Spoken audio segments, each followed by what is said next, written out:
La sección que corresponde revisar ahora es la que está en el capítulo 3 y vamos a seguir viendo frase por frase qué es lo que sucede.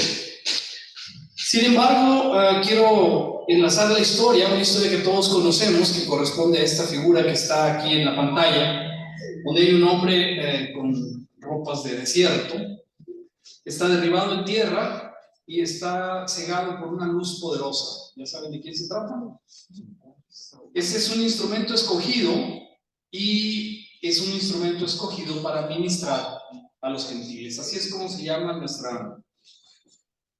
nuestra sección del día de hoy. Y vamos a empezar diciendo un pequeño resumen. Síganme, por favor. Dice que estudiamos este trimestre la carta del apóstol Pablo a los Efesios. Ya vimos antes que Éfeso era una ciudad portuaria que estaba en el mar Egeo, en medio de Asia, en Turquía, que era la tercera importancia en toda la Roma de la época. Y también recordamos que Pablo estuvo estacionado ahí por 3 años, más que en ninguna otra parte que haya estado el apóstol. Y ahí fue también que empezó a enseñar a los primeros cristianos. Recordamos que Pablo iba a las sinagogas de los judíos, ahí es donde lo recibía, y después las diferencias, aquellos que se convirtieron del judaísmo al cristianismo lo aceptaron perfectamente, pero hubo gente que se rehusó a atender al cristianismo y estas diferencias se hicieron insuperables, así que aquellos judíos que decidieron permanecer en su fe se quedaron en las sinagogas y los cristianos se fueron por primera vez a otro lugar, a una universidad que había ahí, que era la escuela de un hombre llamado Tirano. Es entonces esta carta, una carta escrita por Pablo mismo desde la prisión, cuando iban a llevarlo a Roma, y es una de las cartas que tiene mayor contenido teológico y está dirigida enteramente a la iglesia. Hago el resumen de los primeros capítulos, hermanos, es rápido, 2 formas nomás. Tenemos, según lo que nos dice la carta, grandes bendiciones espirituales. Estas, según el plan de Dios, nos dicen que estamos unidos a Cristo desde antes de la fundación del mundo, porque Él, Dios mismo, decidió adoptarnos como hijos suyos a través de la sangre del sacrificio de Cristo. Todos esto lo sabemos, porque ya vimos en los sábados anteriores la forma y el análisis de los primeros 2 capítulos de esta carta. Nos ha dicho a través de todo esto que Pablo mismo ora por todos los creyentes porque ha escuchado de la fe y ha escuchado cómo ellos se conducen, y ora para que recibamos el espíritu de sabiduría y revelación para entender este plan divino. Nos asegura que hemos recibido salvación por gracia del Señor. Por gracia sois salvos. ¿Qué dice la otra frase? Para que nadie se gloríe, para que no diga alguien yo decidí, yo tengo méritos, sino que es por gracia del Señor. Y el sábado pasado se nos explicaba que hemos sido reconciliados para con Dios a través de la cruz y el sacrificio que ésta significa.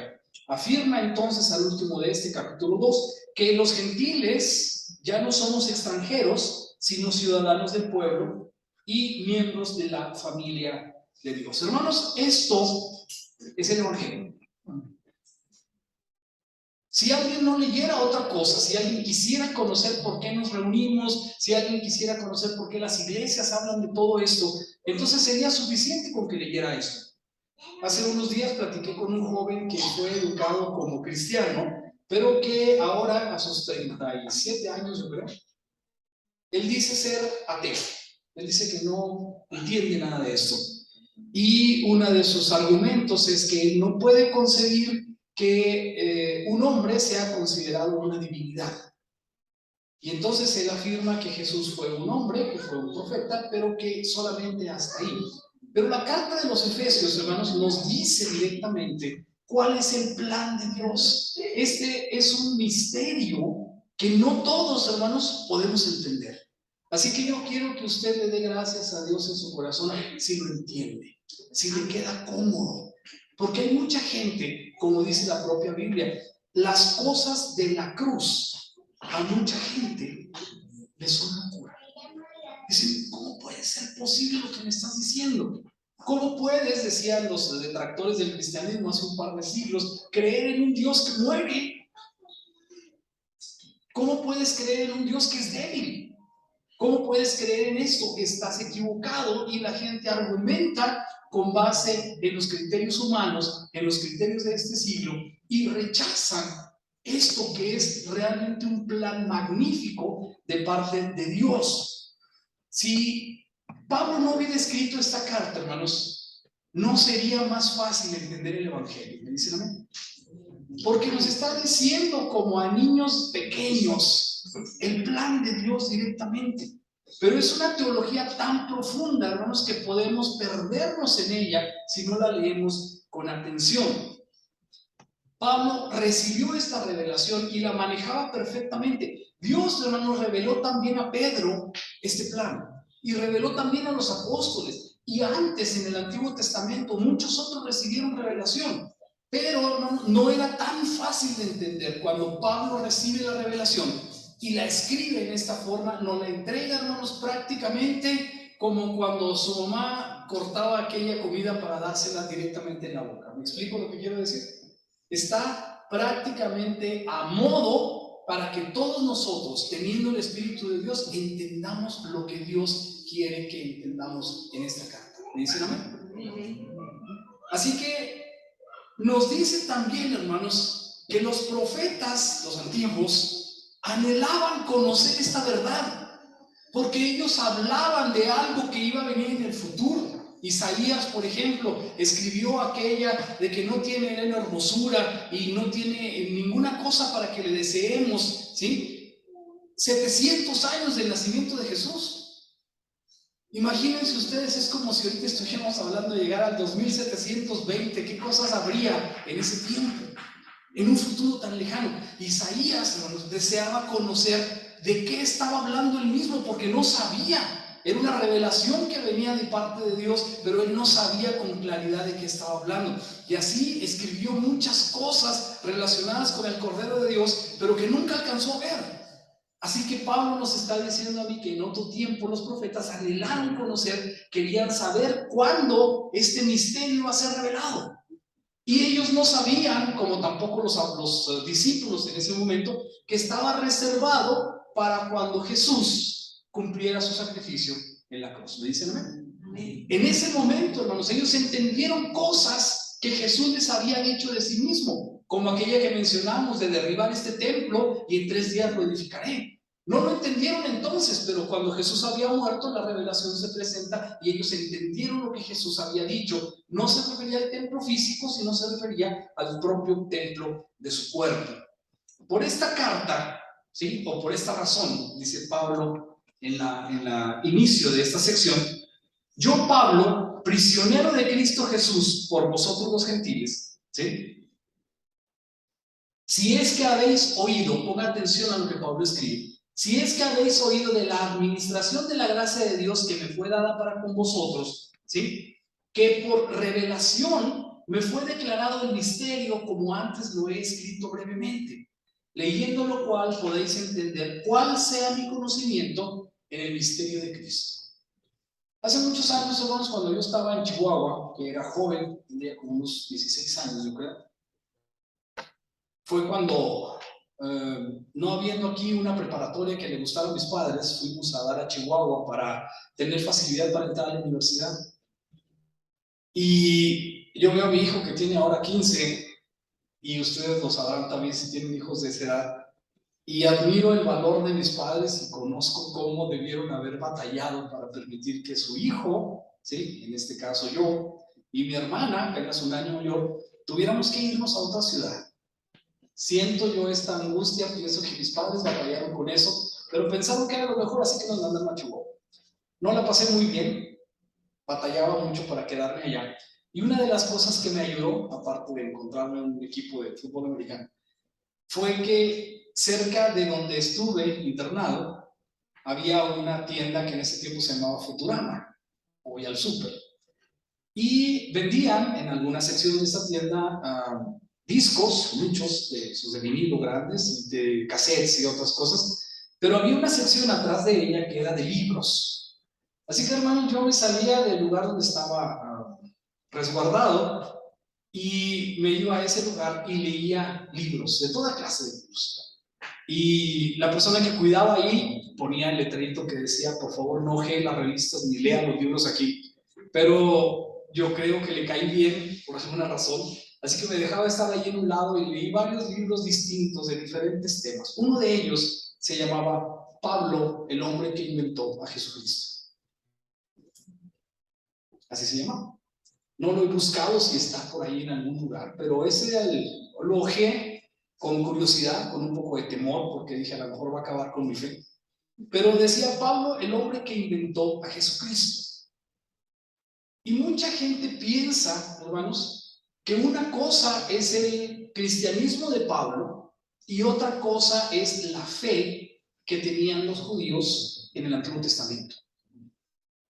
Tienen razón, pero necesita entenderse a profundidad, porque Pablo, hermanos, no inventó a Jesucristo. Pablo entendió la revelación de Dios. Y cuando converge el Antiguo Testamento y el Nuevo Testamento, se fusionan de una manera, hermanos, que no todos podemos entender.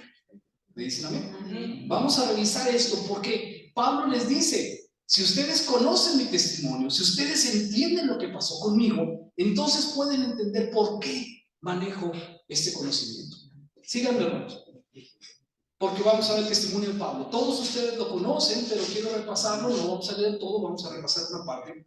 Porque dice el testimonio de Pablo: mas yendo por el camino, aconteció que al llegar cerca de Damasco, repentinamente le rodeó un resplandor de luz del cielo. Piensen, es una caravana antigua, caballos, camellos, carretas, gente de a pie, y hay un resplandor que derriba a Saulo de Tarso de su cabalgadura. ¿Sí?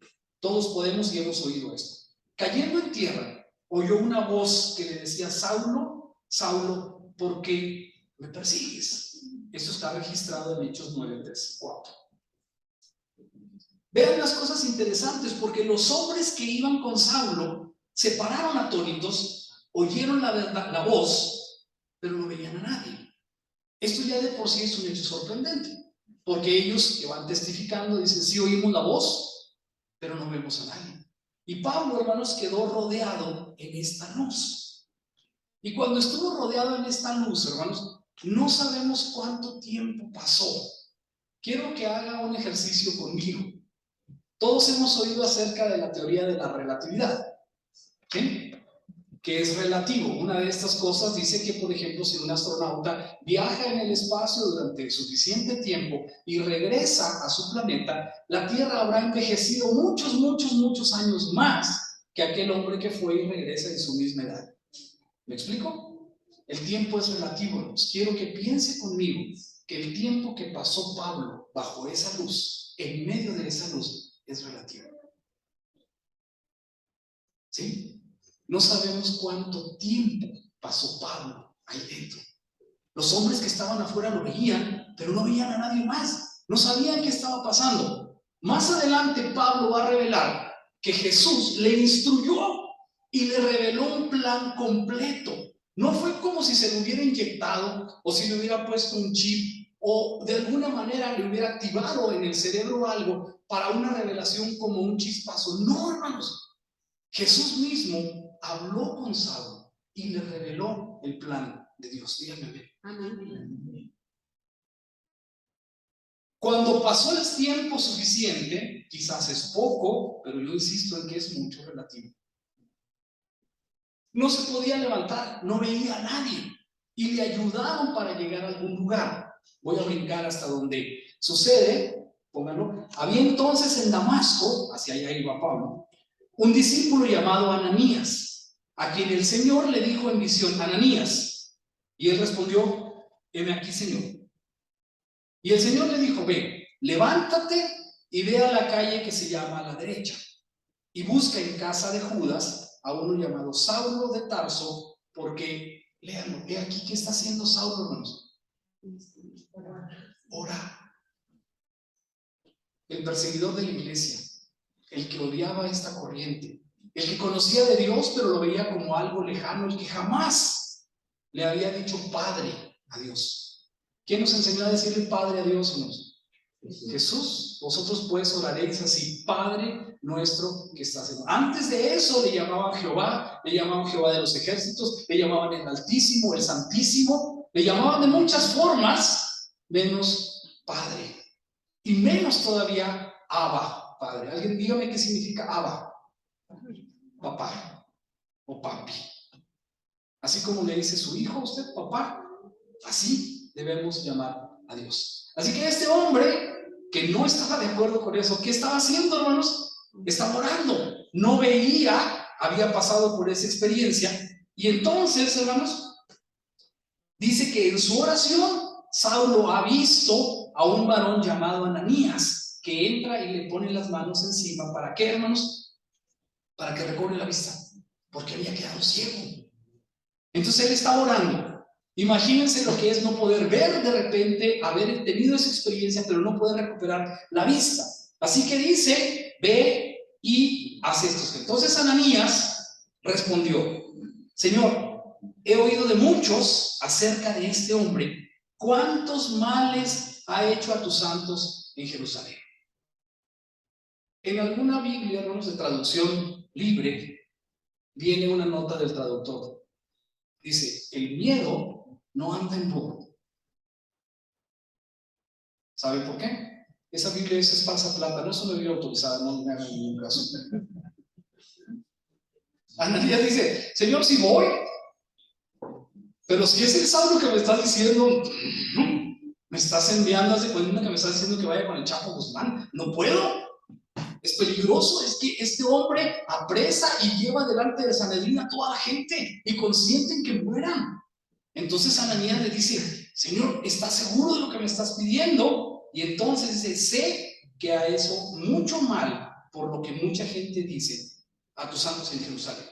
Y el Señor le dijo, póngame atención, ve, porque instrumento escogido me es este para llevar mi nombre, ponga atención, en presencia de los gentiles y de reyes y de los hijos de Israel, porque yo le mostraré cuánto le es necesario padecer por mi nombre. ¿Qué le está prometiendo aquí Dios a Pablo? Bueno, se va a llamar Pablo después, ahorita se llama Saulo. Pero ¿qué le dice a Ananías? Este hombre lo voy a hacer algo grande, va a ser el primer rockstar de la época. Va a ser famosísimo, va a ser envidiado, va a ser aplaudido. ¿Qué le dice, hermanos? Es un instrumento escogido por él o a través de él. Voy a hablarle a los gentiles, a reyes, a los hijos de Israel incluso, pero dice, le voy a mostrar cuánto le es necesario padecer por mi nombre. ¿Qué tal si le toca a usted? Quisiera la parte nomás donde hay que hablar frente a los reyes, ¿no?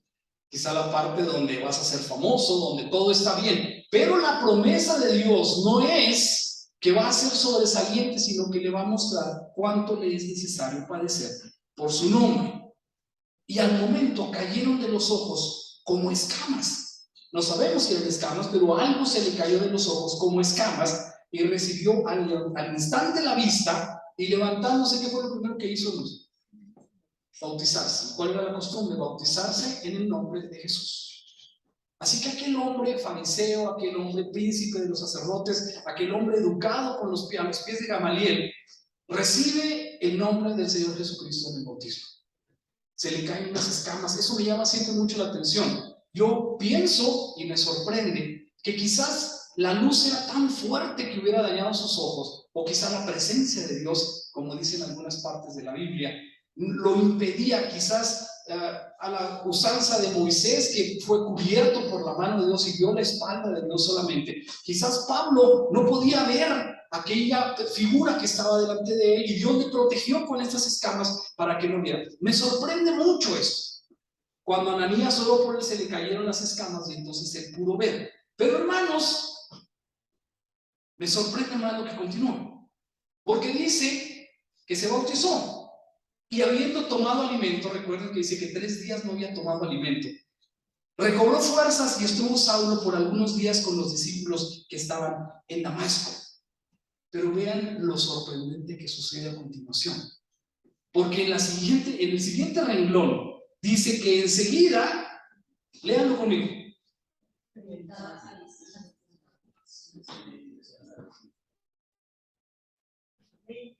Predicaba a Cristo, hermanos. ¿Cómo? Si él no tenía más que la versión negativa, si él no tenía más que una opinión mala de esta secta, de estos que tenían que ser destruidos, de estos que tenían que ser entregados para el juicio delante de sus propios príncipes, delante de los que conocían la ley. Eso es lo que él sabía. Pero de pronto, hermanos, 2 días después, cuando ya puede ver, cuando ya toma alimentos y cobra fuerza, se bautiza. ¿Y qué es lo que hace, hermanos? Predica de Cristo. Mi pregunta es, ¿cómo predica de Cristo a alguien que no conoce? La respuesta, hermanos, es que sí conoce. La respuesta es que ese tiempo que pasó con Jesús, él recibió una revelación tan fuerte, tan poderosa, que le permite no solamente estar en las sinagogas predicando, sino que los dejaba atónitos. Continúa, dice, y todos los que le oían estaban atónitos. Y decían, bueno, ¿no es este el violento, el que asolaba en Jerusalén a los que invocaban este nombre? Y a eso vino acá, para llevarlos presos ante los principales sacerdotes. ¿No es este el enemigo de esta fe naciente? ¿Cómo está predicando acerca de Jesús? ¿Sí? Pero vean lo que dice a continuación, porque dice, Saulo mucho más se esforzaba, léanlo conmigo, y confundía a los judíos que moraban en Damasco, demostrando qué cosa, hermanos. ¿No dicen amén? Amén. Así que después de esto, hermanos, Saulo no se levantó a ciegas y dijo, ¿qué estará pasando? Voy a recomponer. No, hermanos, estaba convencido de que Jesús era el Hijo de Dios. Probablemente, hermanos, y yo me pregunto, ¿cómo confundía a los judíos? Los judíos nos tenían por costumbre reunirse, analizar todo lo que era correspondiente a la ley, analizar los escritos de otros eruditos antiguos, de Gilel, de Gamaliel y de otros, que aseguraban y apuntalaban la fe judaica. Pero cuando este hombre despierta, cuando este hombre empieza a hablar, tiene argumentos suficientes para confundirlos, y demostraba que Jesús era el Cristo. Pasados muchos días, hermanos, esto resultó tan molesto que los judíos, que dice ahí, hermanos, resolvieron el consejo matar. ¿Sí? ¿Recuerdan qué pasó con Jesús? Cuando él empezó a causar molestias a los judíos, a los príncipes, ¿qué decidieron? Decidieron matarlo, igual que a Pablo. ¿Por qué, hermanos? Porque Dios dijo, yo voy a mostrarle a este hombre cuánto le es necesario padecer a causa de mi nombre. Así que resolvieron el consejo matar. ¿Y qué sucedió, hermanos? Empezaron a poner guardias en las puertas para decir, en cuanto lo vean, si trata de escapar, captúrenlo porque lo vamos a matar. De día y de noche pusieron guardias para que no saliera por ninguna de las puertas. Recuerden que eran ciudades amuralladas y allí había guardias para que no pudiera salir. Entonces, esas acechanzas llegaron a conocimiento de Pablo, pero los discípulos, tomándole de noche, le bajaron por el muro, descolgándole en una canasta. Supongo que Pablo era un hombre de tamaño y peso promedio, si ha sido, bien, no diré esto, una canasta reforzada, pero no dice solamente que le bajaron, hermanos, la muralla era bastante alta, ¿sí? Supongo que era una buena canasta, y lo tuvieron que descolgar, no había un elevador, lo tuvieron que descolgar para que no saliera por ninguna de las puertas. Así que Pablo iba bajando en la canasta, ¿sí? Diciendo, ojalá que no se vaya a romper o que aguante bien esta canasta. Y empezó a darse cuenta, hermano, lo que le iba a tocar hacer. Pero Pablo, hermano, no se sentía intimidado, porque había sido revelado por Dios en ese encuentro todo el plan divino. Vean lo que dice a continuación. Cuando llegó a Jerusalén, habiendo escapado de Damasco, trataba de juntarse con los discípulos, pero ¿qué pasa, hermanos? Le tenían miedo. ¿Por qué? No creían que era discípulo, no, este es un espía. Lo que quiere es ver dónde nos reunimos para poder acabar con todos. Le tenían miedo. Así que, hermanos, se quedó aislado, sin sus amigos judíos, ¿sí? Sin los príncipes de los sacerdotes, y ahora sin los que él estaba tratando de ayudar y de convertirse. Estaba absolutamente solo, porque nadie creía que fuera un discípulo. Él mismo dice esto: mas os hago saber, hermanos, que el evangelio anunciado por mí, dice Pablo, ¿qué dice, hermanos? No es según hombre. Sigamos leyendo, esto es en Gálatas. Pues yo ni lo recibí, ni lo aprendí de hombre alguno, sino que dice, vamos ahí, por revelación de Jesucristo. Es por eso que Pablo, aunque alguien dice, en ese libro decía, Pablo vivió muchos años después de que Jesús había muerto. Entonces, ¿cómo le dicen el apóstol Pablo? Los apóstoles, recordamos, son los que fueron nombrados por Jesús. Hermanos, pregunto, Pablo, ¿por quién fue nombrado apóstol? Por Jesús. Aquí dice, ¿sí? Yo lo recibí por revelación de Jesucristo, ¿sí? Y vean todavía más, porque él dice con humildad, pero cuando agradó a Dios, que me apartó desde el vientre de mi madre y me llamó por su gracia, revelar a su Hijo en mí, para que yo le predicase entre quienes entre los gentiles. Así que él se da perfecta cuenta cuál es su papel, y se da perfecta cuenta que quien habló con él en medio de esa luz fue Jesucristo el Maestro. Amén.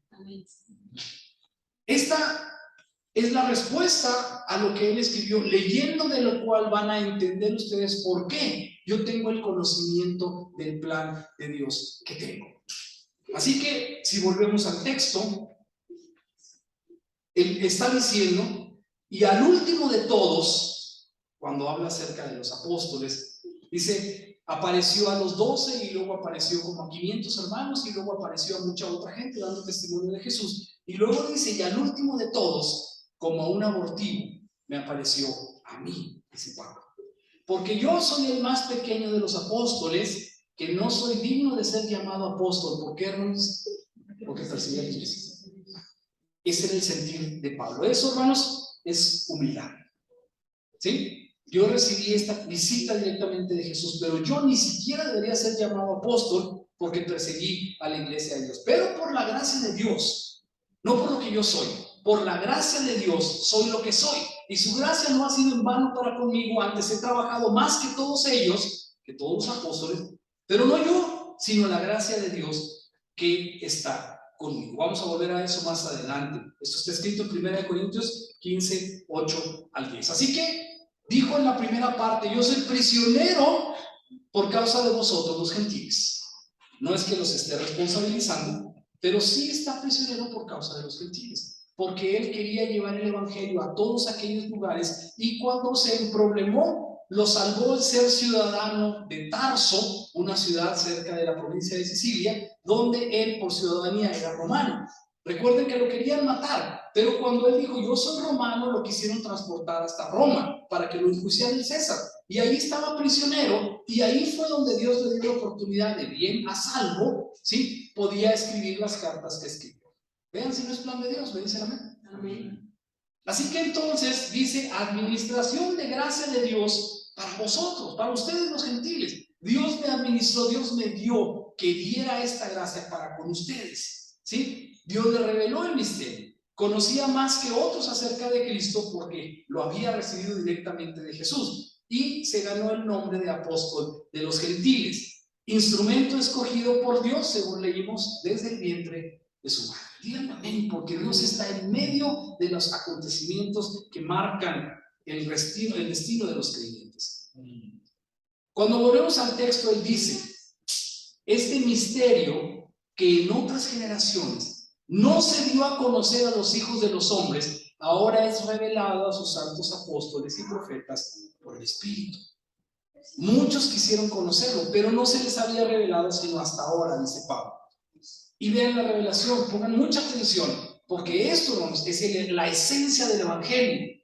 Y dice así, que los gentiles, leanlo conmigo, ¿qué cosa, hermanos?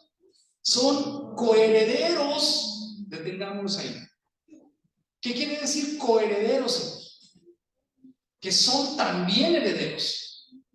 Los judíos batallaban con la idea, porque siempre se les había dicho que ellos eran los herederos del reino de Dios, que ellos eran herederos de la promesa, hijos de Abraham. ¿Le dicen amén? Cuando les dicen, oye, bueno, sí ha sido dicho estos por milenios, pero ahora resulta que estos que tú desprecias, que estos a los que cariñosamente llamas perros, ¿sí? Así les decían, los judíos despreciaban tanto a las personas que decían son como perros, no valen para nada, ustedes no son judíos. Había costumbre entre ellos que cuando venía un gentil caminando por el otro lado se cambiaban de acera para no rozar sus vestiduras y contaminarse. Eran así de estrictos, así de antipáticos, diría yo. ¿Sí? Porque se sentían realmente que Dios estaba con ellos. Y de alguna forma tienen razón, hermanos. Ellos cultivaron todo esto porque dijeron, haciendo esto agradamos a Dios, somos escogidos de Dios, somos el pueblo de Dios.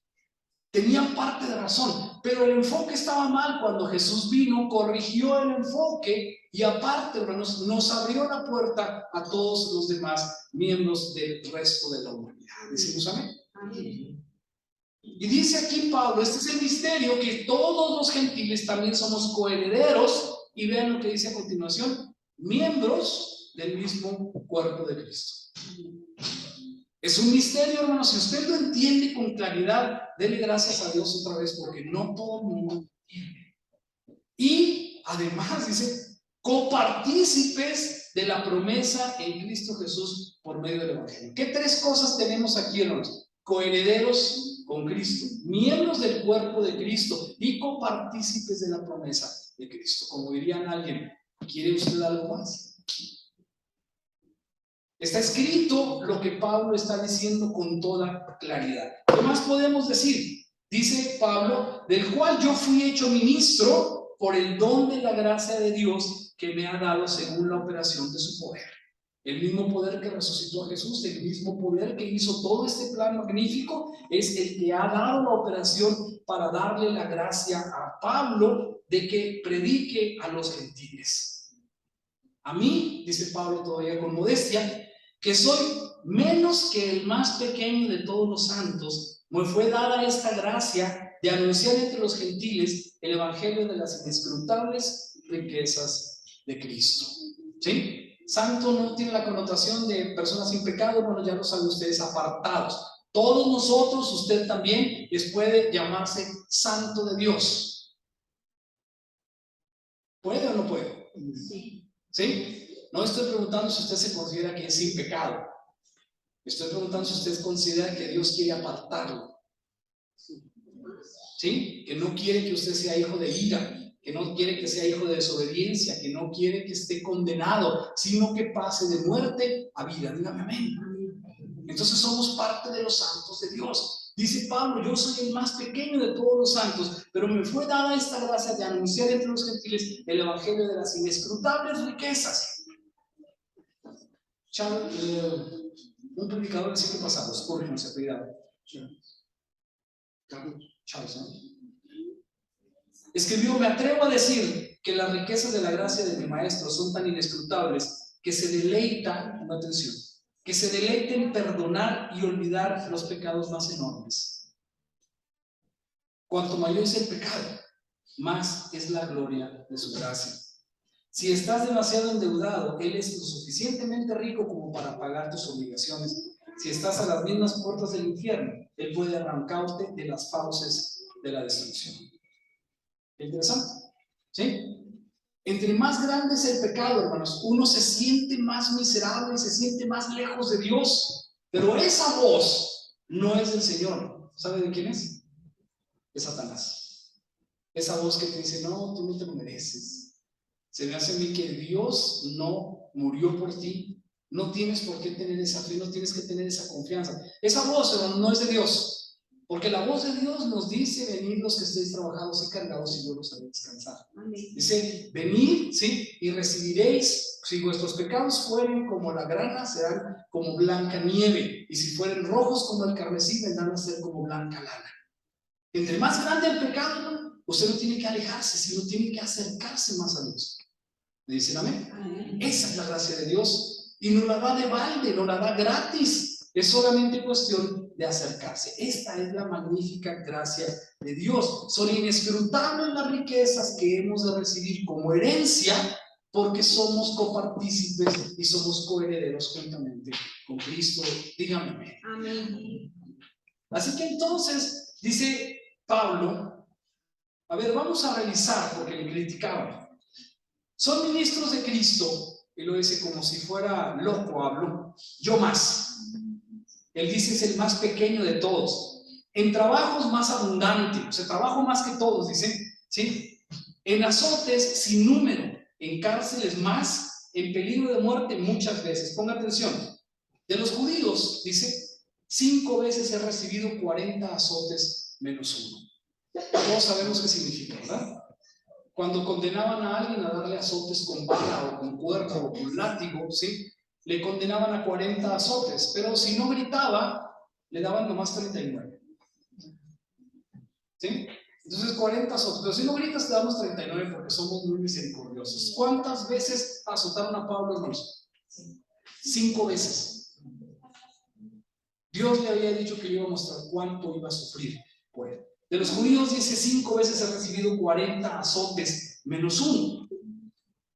3 veces he sido azotado con varas, 1 vez apedreado, 3 veces he padecido naufragio, 1 noche y 1 día he estado como náufrago en alta mar, en caminos muchas veces, en peligro de ríos, peligro de ladrones, peligros de los de mi nación, peligros de los gentiles, peligros en la ciudad, peligros en el desierto, peligros en el mar, peligros entre falsos hermanos. No dice aquí que lo mordió una serpiente, no dice aquí que tuvo otros muchos problemas en las cárceles. Dice en trabajo y fatiga, en muchos desvelos, en hambre y sed, en ayuno, en frío y en desnudez. ¿Sufrió Pablo, hermanos? Sí sufrió. ¿Podríamos decir que nosotros hemos sufrido la mitad? No creo. No hemos sufrido ni una pequeña parte de lo que este hombre llegó a sufrir tratando de cumplir el mensaje que Dios le había dado. Fue una vida, hermanos, en las que él recibió la conversión y decidió continuar con esta vida porque estaba obligado a hacerlo según lo que él había entendido en su corazón. Cuando se le reveló el misterio, lo tomó perfectamente en su vida, convirtió su vida, fue otra persona y decidió hacerlo. No solamente los peligros físicos, sino el estrés. ¿Por qué digo el estrés? Lean la última parte. Además de otras cosas, dice lo que sobre mí se agolpa cada día. ¿Qué cosas? La preocupación por las iglesias. Así que no se dolía de los azotes, no se dolía de otras cosas, yo creo que sí. Pero aparte de todo eso tengo la preocupación por las iglesias. Entonces, según el glorioso evangelio del Dios bendito que a mí me ha sido encomendado, doy gracias, dice Pablo, al que me fortaleció, a Cristo Jesús nuestro Señor, porque me tuvo por fiel poniéndome en el ministerio. Habiendo yo sido antes blasfemo, perseguidor e injuriador, mas fui recibido a misericordia porque lo hice por ignorancia en incredulidad. Pero la gracia de nuestro Señor fue más abundante con la fe y el amor que es en Cristo Jesús, dice a 1 de Timoteo. Palabra fiel y digna de ser recibida por todos, que Cristo Jesús vino al mundo para salvar a los pecadores, de los cuales, dice Pablo, yo soy el primero. Pero por esto fui recibido a misericordia, para que Jesucristo mostrase en mí primero toda su clemencia, para ejemplo de los que habrían de creer en él para vida eterna. ¿Me dicen amén? Amén. Quiero señalar, hermanos, pongan atención aquí, un error bíblico importantísimo. ¿Ya lo detectaron? Yo lo detecté en la misma Biblia, esta no autorizada, revisiones pasa pronto. Dice aquí que Cristo Jesús vino al mundo para salvar a los pecadores, de los cuales, dice Pablo, yo soy el primero. Ese es el error, hermanos. ¿Saben quién es el primero?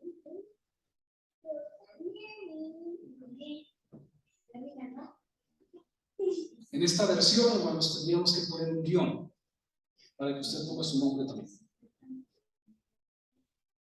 Pablo dice con todo lo que hizo, con los miles de kilómetros que viajó, con los escritos que han influido sobre miles, tal vez millones de personas, que esta verdad, hermanos, es digna de ser recibida por todos, que Cristo Jesús vino al mundo para salvar a los pecadores, de los cuales, ¿quién es el primero? Levante la mano. ¿Quién es el primero? Yo. Aquí no debería decir Pablo, pero la misericordia de Dios, hermanos, no hace excepción de personas. Dios no nos tiene pecados fuertes, pecados medios, pecados ligeros, o pecaditos, pecados y pecadotes. ¿Sí? No tiene alguien que es medio pecador o pecador estándar. Solamente hay quienes somos pecadores, no más. Y quienes somos salvos por la sangre de Cristo.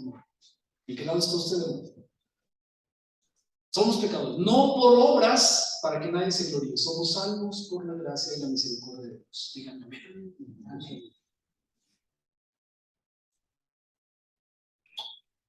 Pablo dice, me convirtió a mí para que la gente vea cuál es el poder de Dios, que aquel perseguidor de la iglesia ahora es el principal impulsor de esta fe. Solamente Dios, hermanos, tiene el poder para hacer ese cambio. ¿Me dicen amén? Así que si usted es malo o medio malo, o si es pecador estándar, ¿sí? Dios puede convertirnos en algo mejor. Amén. Amén. Volviendo al texto, vamos a avanzar para terminar. Dice, de aclarar a todos cuál sea la dispensación del misterio escondido desde los siglos en Dios que creó todas las cosas. ¿Para qué? Pongamos atención aquí. La multiforme sabiduría de Dios sea ahora dada a conocer. ¿Por medio de quién, hermanos? ¿Quién es hasta ese momento el que ha dicho, yo me encomendaron a mí dar esto a los gentiles? ¿Quién fue, hermanos? ¿Seguros? A ver, ponme la diapositiva 1, vamos a empezar otra vez. Okay. Segunda oportunidad. ¿Quién es el que está diciendo a través de todas estas citas bíblicas, hermano? Dios, a pesar de lo que yo era, me dio la encomienda de predicar a los gentiles. Saulo de Tarso, después conocido como Pablo, el apóstol de los gentiles. Pero vean lo que escribe aquí, hermanos. Lo que escribe aquí es que la dispensación del misterio escondido desde los siglos, por Dios que creó todas las cosas, para que la multiforme sabiduría de Dios, o sea, la sabiduría que tiene tantas facetas, tantas caras de Dios, sea ahora dada a conocer por medio de quién, hermanos. ¿Y quién es la iglesia? ¿El edificio este? ¿Quién es la iglesia, hermanos? Nosotros somos la iglesia, somos piedras vivas que conformamos el edificio, que formamos parte del cuerpo de Jesús, que somos parte de este cuerpo vivo que es la iglesia, la comunidad de creyentes. ¿Quién va a predicar a los gentiles, hermanos? Pablo ya no está. ¿Quién debe predicar? ¿Quién debe ministrar a los gentiles? La iglesia. Estamos diciendo que somos la iglesia. Así que es función de nosotros ahora, hermanos, llevar el mensaje a otros gentiles. Díganme amén. Amén. Y si cree que con esto vamos a estar muy a gusto teniendo un programa de televisión o teniendo un, ¿cómo llaman esto de del internet? Un chat o una blog o cómo llaman todas esas cosas, ¿no? Y estar muy a gusto desde un set de televisión o medio de televisión, no sé cómo llamarlo. Lo más probable es que estemos equivocados, hermanos, porque a Pablo le fue dicho también para que él aprenda cuánto ha de padecer a causa de mi nombre. Así que pensamos a veces que todo va a estar bien, hermanos. No siempre va a estar todo bien. La promesa de Dios no es que no nos va a pasar nada. La promesa de Dios es que cuando nos pase algo, Él va a estar con nosotros. Amén. Amén. Entonces, sorpréndase conmigo, espero que sí. Porque dice que la iglesia, si lo entendemos, es la que es ahora encargada de predicar a los gentiles. ¿Me dicen amén? Ahora continuemos leyendo, porque miren a quién hay que predicarle también.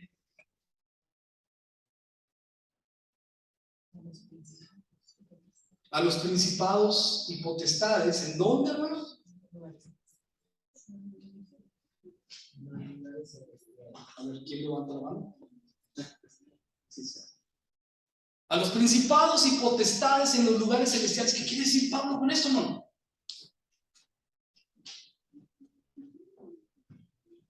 Principados y potestades, hermanos, son ángeles y demonios.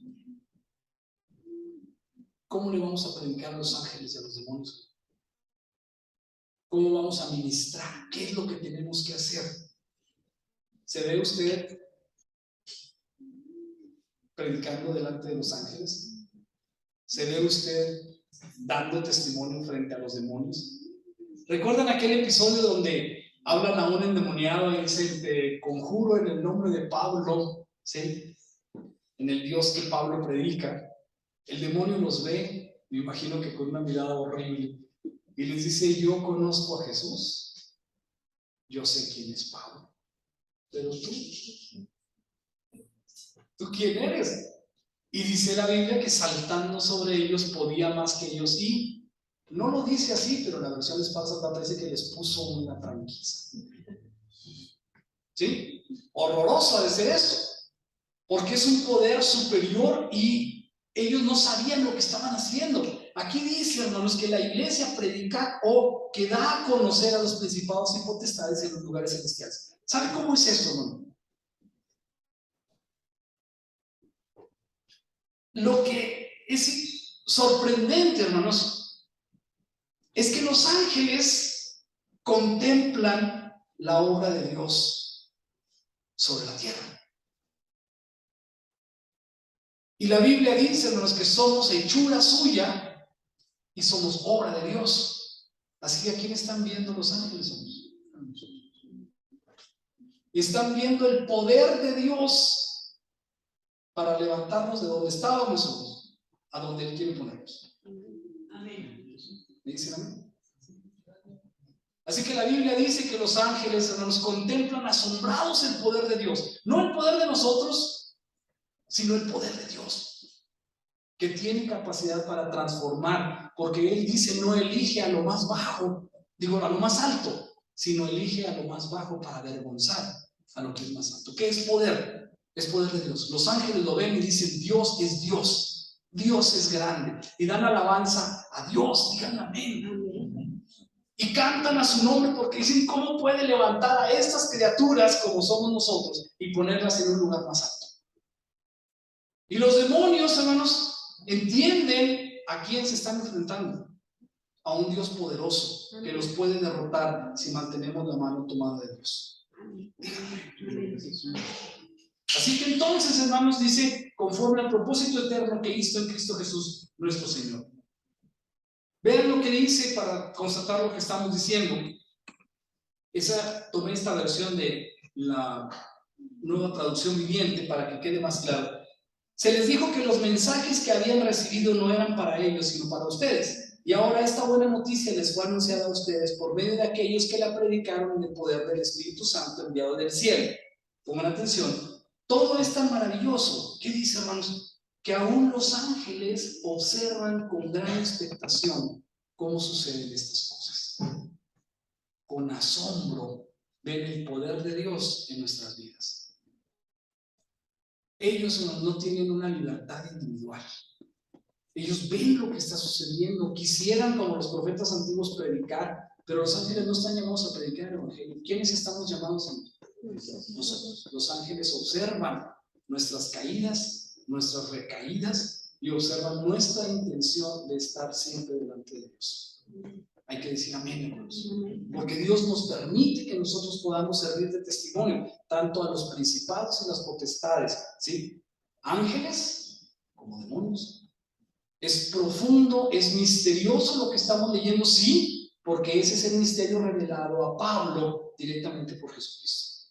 Así que, hermanos, ahora como iglesia tenemos el trabajo de Pablo, ministrar a los gentiles, y dice, ¿en quién tenemos seguridad y acceso? Con confianza por medio de la fe. Así que no debemos confiar en nosotros mismos, sino en el poder de Dios que hay para respaldarlo.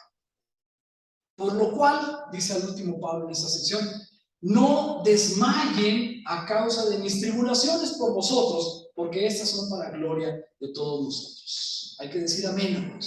¿Sí? Así que si no padecemos ni tan poquito de lo que padeció Pablo, no podemos acobardarnos, no podemos desmayar y decir, esta obra nos queda demasiado grande. Lo que Pablo está diciéndonos aquí es que él fue llamado, ahora la iglesia es llamada para dar testimonio y para continuar ministrando a los gentiles. Pónganse de pie, nos vamos a pedirle a Dios que nos dé fortaleza, que nos dé espíritu, que nos ponga delante de Él, que nos ponga en nuestros pies para poder hacer la obra que tenemos por delante. Tenemos que llamar, tenemos que hablar, tenemos que decirle a los demás cuáles son estas maravillas que Dios ha hecho en nuestra vida. ¿Me dicen amén? Amén. Vamos a orar. Padre nuestro que estás en los cielos, te damos gracias, Señor, esta tarde porque hemos escuchado la voz del apóstol Pablo, aquel que tú escogiste desde el vientre de su madre, aquel que escribió estas palabras, Señor, que han sido traducidas para que las podamos entender, que de alguna forma milagrosa, Señor, has hecho que lleguen hasta nosotros para que esta labor de este hombre convencido por aquel encuentro que tuvo, todavía continúen influyendo, Señor, influenciando a tantas personas después de que Él ha muerto. Porque, Señor, con esa humildad que lo caracterizó siempre, continúa hablándonos en estas letras a través del tiempo, Señor. Porque esta influencia de tu conocimiento y del plan que tienes para nosotros ha podido ser leído con esta claridad que estas letras, que estas líneas tienen también para nosotros. Bendice, Señor, a aquellas personas que no lo conocen. Bendice a aquellas personas que no lo han entendido. En tus manos, Señor, encomendamos que tu Espíritu vaya preparando esa tierra en la que nosotros sabremos de depositar una semilla mientras hablamos acerca de las maravillas que tú tienes para con nosotros. Que podamos decir, Señor, con todas las letras, que somos coherederos con Cristo, que somos partícipes de la promesa, que formamos parte del mismo cuerpo, que no importa si somos judíos o gentiles, tú nos tienes reservadas en algún lugar para que estemos delante de ti en el reino celestial. Permite, Señor, que estas palabras que antes eran un misterio estén reveladas y permanentemente delante de nosotros para que podamos, Señor, guiar nuestra vida conforme a esto. Gracias porque, Señor, tú has dispuesto desde el inicio del mundo, conforme a tu misericordia, que seamos salvos por gracia y no por obras para que nadie se gloríe. Pero también, Señor, nos has dicho que tenemos que llevar a cabo estas obras, mostrando la gratitud que tenemos para contigo. Permite que haya entusiasmo, permite que haya impulso, Señor, permite que haya convicción para que nosotros podamos decir también estas buenas nuevas a aquellos que aún las están necesitando. Acompáñanos, Señor, ve con nosotros al mundo, ve con nosotros a lo que tenemos que hacer y permite que podamos identificar las oportunidades de hablar a aquellas personas que lo necesitan a cada paso, a cada día en nuestras vidas, que seamos embajadores tuyos delante de las naciones. Gracias, Señor, por la oportunidad. En el nombre de Cristo Jesús, nuestro poderoso Salvador. Amén. Dios les bendiga, hermanos.